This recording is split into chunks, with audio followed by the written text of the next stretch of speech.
Hello everyone, my name is Layla and I'm a Year 3 undergraduate in the Bachelor of Landscape Architecture program.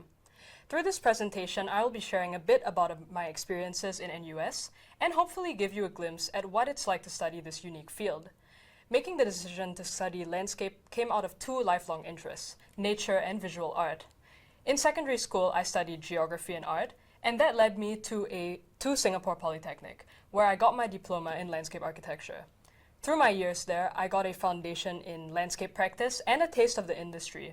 I furthered my passion for nature through external biodiversity programs and wildlife photography, and even tried an internship at an environmental consultancy.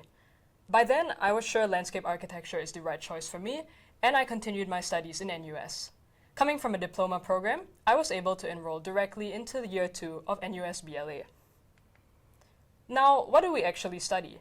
For our major courses, there is a good mix of learning both theory study and technical tools. A key part of the LA program is also experiencing landscape in person through site visits and field trips. So the image here is from a site visit I recently did at Jurong Fishery Port. Compared to a poly program, NUS offers more flexibility in terms of customizing and expanding your learning experience, so workloads differ between students. I was excited to learn about environment and wildlife at an academic level, so I chose to take a minor in life science. Their courses have their own specific set of programs, such as fieldwork and lab practicals. Besides the major and minor courses, general education electives are another opportunity to broaden your academic worldview. While there are many classes you can choose to take, the majority of our time as LA students is spent working on our studio projects. This is where we apply our theoretical and technical knowledge to a site to produce a design over the course of the entire semester.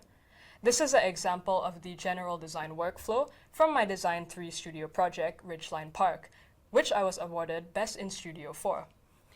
We first observe and document the site, this one being along Clark Quay, analyze behavior and system on the place, and experiment with form and design.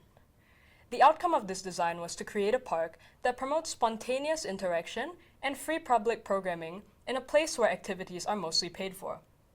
For our final presentation drawings, we render perspective views, plans, and sections to show what our designs would look like, and even produce models.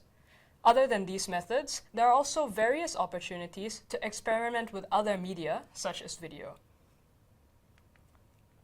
Across the multiple studio projects throughout the program, you get to experience the diversity of issues addressed by landscape design. Design 4 challenged my traditional likings to ecology, as we had to focus more on the cultural and social aspects of our site in Chong Pang. Compared to Poly, which focuses more on technical accuracy, our studio projects tend to be more conceptual and experimental in nature. The studio was meaningful as we focused on participatory design and engaged directly with the residents of the estate.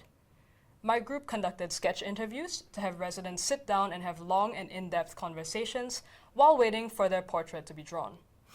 We also visited cultural spaces such as the columbariums and temples to understand the social aspects of the neighborhood. Working with your classmates and tutors, studios are also important in forming friendships and working collaboratively. Lastly, design reviews are a critical part of the studio, where we share our findings and proposals with our professors and friends. Beyond academics, there are also opportunities to connect with peers not only from landscape, but from architecture as well. Unique to landscape architecture is Planting Day, where we come together at the end of the semester to maintain our Nasi Ulam edible forest garden outside of the faculty building. We plant new crops, remove weeds, and even conduct cooking sessions with the food harvested from the garden. For faculty-wide programs, I have also assisted with the joint freshman orientation program, Aquila, by acting as publicity head. Outside of school, I've also done external design competitions, such as the Toto Public Toilet Design Challenge, where I participated with 2 of my classmates. Opportunities like these are often promoted by the faculty and by the professors. I hope this has given you an insight into the life of landscape architecture students.